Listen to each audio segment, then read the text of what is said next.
ATOZ everyday நேயர்களுக்கு அன்பார்ந்த வணக்கம். இது வரைக்கும் நம்ம சேனலை சப்ஸ்கிரைப் பண்ணாதவங்க சப்ஸ்கிரைப் பண்ணுங்கள். அதே நேரத்தில் மறக்காமல் அருகாமையில் பெல் பட்டன் அழுத்துங்க. அப்போ தான் நான் போடக்கூடிய ஒவ்வொரு வீடியோவும் உங்களுக்கு உடனுக்குடன் வந்து சேரும். சரி நேயர்களே, இன்றைக்கி நம்ம எதை பற்றி பார்க்க போகிறோன்னா, இந்த தொண்டையில் சளி கட்டுறது, இந்த கிருமிகள் தொண்டையில் கட்டிக்கிறதுனால நிறைய நம்மளுக்கு இன்ஃபெக்ஷன் உருவாகுது. அதனால் நம்ம நிறைய பின்விளைவுகள் சந்திக்க வேண்டியது இருக்குது. அது மாதிரி இருக்கிற தொண்டை, மூக்கு இந்த இடத்துல ஏற்படக்கூடிய அந்த கிருமிகளை ஒழிப்பதற்கு மிக எளிமையான வீட்டு வைத்தியம் ஒன்று தான் நம்ம இந்த வீடியோவில் பார்க்க போகிறோம். அதுக்காக நம்ம எடுத்துக்கொள்ளக்கூடிய பொருள்கள் என்னென்னு பார்த்தீங்கன்னா, சாதாரணமாக மிளகு நம்ம கொஞ்சம் எடுத்துக்கிறோம். அதே மாதிரி மஞ்சள், இது ரெண்டுமே. மஞ்சள் ஒரு மிகச்சிறந்த கிருமி நாசி. நம்ம தொண்டையில் எங்கே எந்த கிருமிகள் இருந்தாலும் அந்த கிருமிகளை அழிக்கக்கூடிய ஆற்றல் இந்த மஞ்சளுக்கு உண்டு. அதே நேரத்தில் நம்ம இது இருக்குது பாருங்கள், மிளகுக்கும் அதே மாதிரி தொற்றுகளை அழிக்கக்கூடிய ஆற்றல் உண்டு.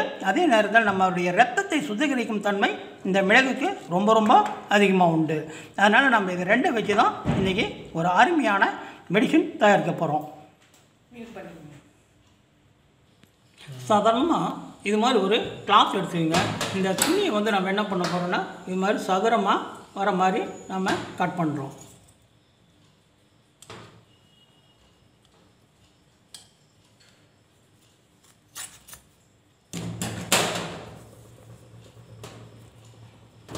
பாருங்கள், இது மாதிரி ஒரு பீஸ் மாதிரி கட் பண்ணிடுங்க. இதில் இப்போ நம்ம அடுத்தபடியாக நம்ம செய்ய போகிறது என்ன பார்த்தீங்கன்னா, நம்ம எடுத்து வச்சுருக்க அந்த மஞ்சள் நைஸாக அரைச்சி பவுடர் ஆக்கியிருக்கோம். அந்த பவுடர் லேசாக அந்த மஞ்சள் பொடி இது மாதிரி லேசாக மேலே தூவி விடுங்க. இப்போ இந்த மஞ்சள் பொடியானது நம்ம கிட்டத்தட்ட இந்த ஸ்பூனில், சின்ன டீஸ்பூனில் ஒரு ஸ்பூன் இதில் நம்ம போட்டிருக்கோம். போட்டு அந்த துணி ஃபுல்லாமே கவர் ஆகிற மாதிரி நல்லா அதை தொடச்சி விடுங்க.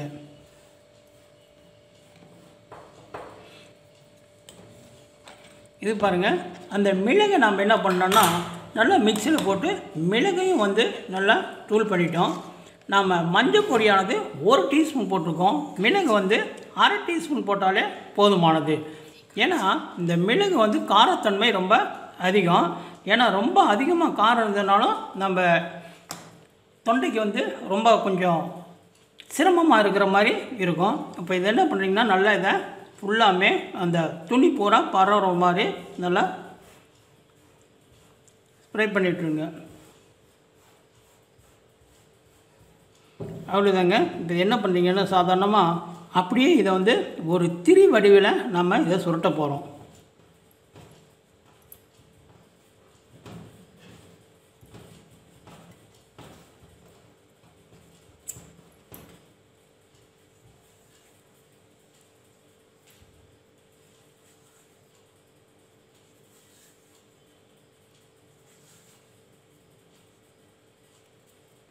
திரி வரையும் சுருட்டிட்டோம். அடுத்தது இந்த ஒரு முனையில் என்ன பண்ணுறீங்கன்னா, இது மாதிரி ஒரு சின்ன ஒரு நூல் எடுத்து ஒரு முடிச்சு போட்டுருங்க. இந்த முடிச்சு எதுக்காக போடுறோன்னா, இந்த பிரிஞ்சு வராமல் இருக்கிறதுக்கு தான் நாம் இந்த முடிச்சு போடுறோம். அடுத்தது இந்த நடு சென்டரில் ஒரு முடிச்சு அதே மாதிரி போட்டுருங்க.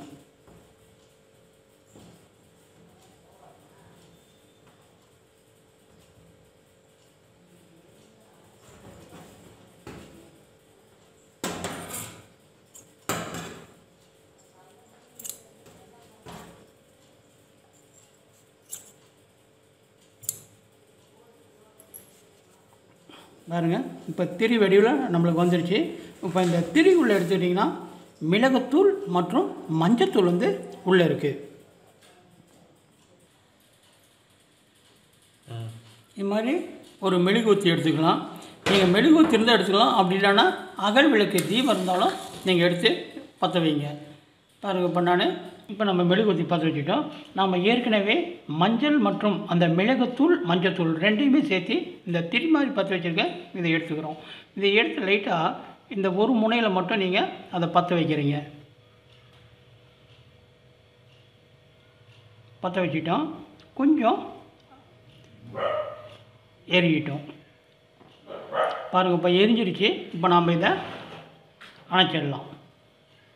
அணைச்சிட்டு இந்த புகை வருது பாருங்கள், இந்த புகையை இது மாதிரி கையில் பிடிச்சி உங்களுடைய மூக்கில் வந்து லேசாக அப்படியே நீங்கள் உரியிறீங்க.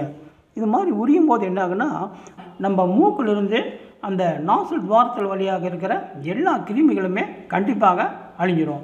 அதே அப்படி இல்லைன்னா நீங்கள் என்ன பண்ணலான்னா, இந்த புகையை அப்படியே வாயில் கூட லேசாக பிடிச்சி மெதுவாக விட்டிங்கன்னா உங்கள் தொண்டையில் இருக்கிற கிருமிகள் எல்லாமே அழிவதற்கு வாய்ப்புகள் ரொம்ப ரொம்ப அதிகமாக இருக்குது. இது மாதிரி நீங்கள் வாரத்துக்கு 2 முறை செஞ்சீங்கனாலே போதுமானது.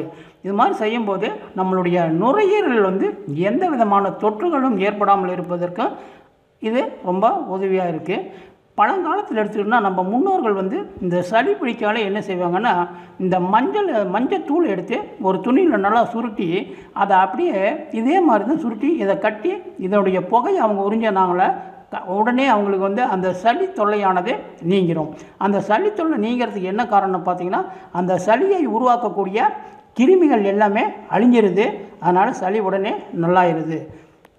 இப்போ நீங்கள் வெளியே எங்கேயாவது போயிட்டு வரலாம்.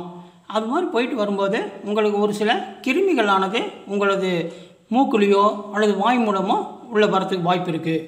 நீங்கள் வந்த உடனே இது மாதிரி நீங்கள் செஞ்சீங்கன்னா அங்கே இருக்கக்கூடிய கிருமிகள் அனைத்துமே கண்டிப்பாக அழிந்துவிடும். அதே நேரத்தில் மூக்கடைப்பு, தொண்டை கரகரப்பு, தொண்டை சளி இது மாதிரி இருந்தாலும் அது உங்களுக்கு வந்து நீக்குவதற்கு ஒரு நல்ல நிவாரணமாக இது இருக்கும். ஏன் அப்படின்னா, நான் இதை வந்து ஒரு 2-3 நாள் இது மாதிரி இந்த புகையை நல்லா உறிஞ்சதுனால எனக்கு ஒரு நல்ல நிவாரணம் கிடைத்தது. அதனால தான் உங்களுக்கு நான் இந்த வீடியோவை அப்லோட் பண்ணி காமிச்சிருக்கேன். இப்போ இது மாதிரி நம்ம செய்யும்போது நம்மளுக்கு வந்து தொண்டையும் சுத்தமாகிடுது, மூக்கு துவாரங்களும் சுத்தமாகிறது. அதே நேரத்தில் அங்கே இருக்கக்கூடிய கிருமிகள் அனைத்துமே கண்டிப்பாக அழிந்துவிடும். என்ன நேயர்களே, இந்த வீடியோ ஆனது உங்களுக்கு பயனுள்ளதாக இருக்குன்னு நான் கருதுகிறேன். பயனுள்ளதாக இருந்ததுன்னா நீங்கள் கண்டிப்பாக ஒரு லைக் கொடுங்க. அதே நேரத்தில் உங்கள் ஃப்ரெண்ட்ஸுங்களுக்கு இதை ஷேர் பண்ணுங்கள். இது வரைக்கும் இந்த ATOZ எவ்ரிடே சேனலை சப்ஸ்கிரைப் பண்ணாதவங்க சப்ஸ்கிரைப் பண்ணுங்கள். மறக்காமல் அருகாமையில் பெல் பட்டன் அழுத்துங்க. இனி அடுத்த ஒரு வீடியோவில் உங்களை சந்திக்கிறேன். நன்றி, வணக்கம்.